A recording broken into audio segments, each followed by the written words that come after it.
पूजा पाठ करने वाले लोग दुखी क्यों रहते हैं?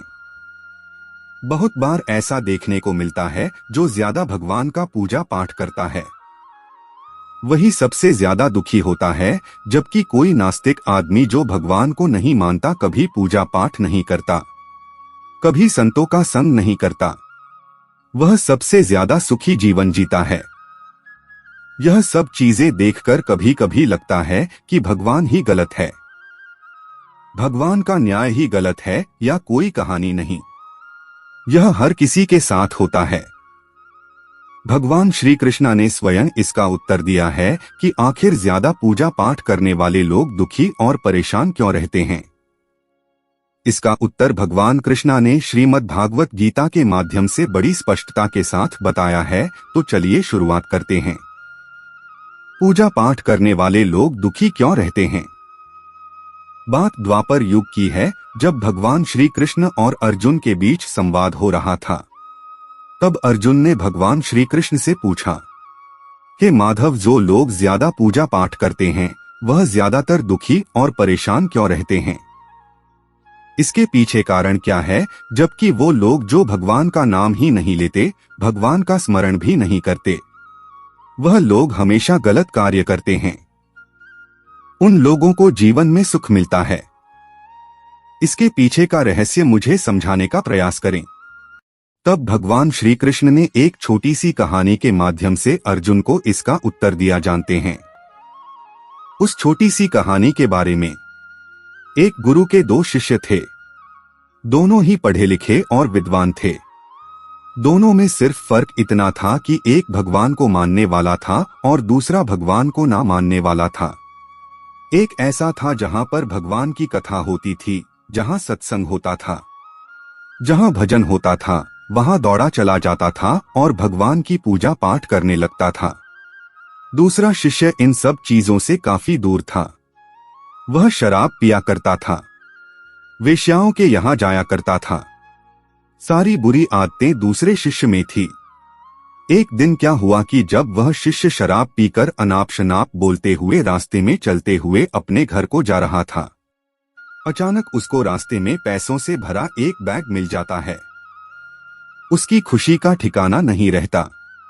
वह जोर जोर से चिल्लाते बताता है, आज मुझे पैसों से भरी भेग की थैली मिल गई है।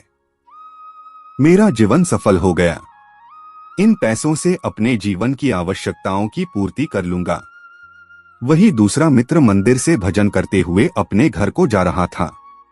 अचानक उसकी पैर में बड़ी कांटी चुभ जाती है। रक्त निकलने लगता है। ठीक उसी समय दूसरा शीशे भी वहां पहुंच जाता है और हंसते हुए उसको बोलने लगता है, क्यों तुम ही हो ना जो सबसे ज्यादा पूजा पाठ करते हो, भगवान का भजन करते हो। क्या किया तुम्हारे भगवान ने? मुझे देखो, मैं कभी मंदिर नहीं गया।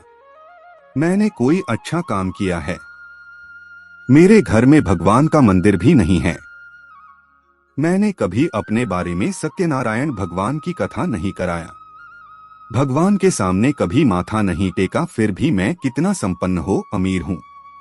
मेरे पास पैसों की कोई कमी नहीं है। सबसे ज्यादा सुखी जीवन में ही जी रहा हूँ।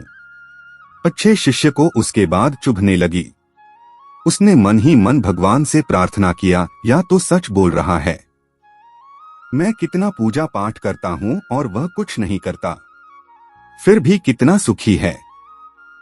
इतना सोचते हुए वह अपने गुरु के पास चला जाता है और यही प्रश्न गुरु से करता है। गुरु जी मुस्कुराते हुए बोलते हैं, भगवान जो करते हैं अच्छे के लिए करते हैं। जिसकी जैसी योग्यता होती है उसको उसी के अनुसार फल देते हैं।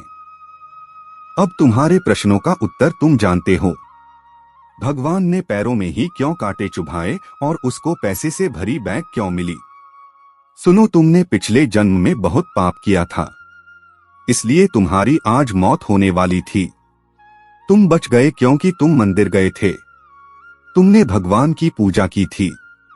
यही कारण है कि तुम्हारी मौत ना होकर सिर्फ एक कांटा ही चुभा।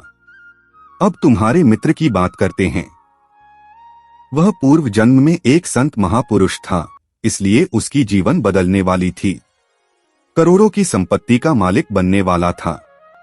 मगर इस जन्म में उसने कोई भी अच्छा कार्य नहीं किया, इसलिए पूर्व जन्म के फल के अनुसार उसको थोड़े से पैसे मिले, जबकि वह अरबों के संपत्ति का मालिक बनने वाला था।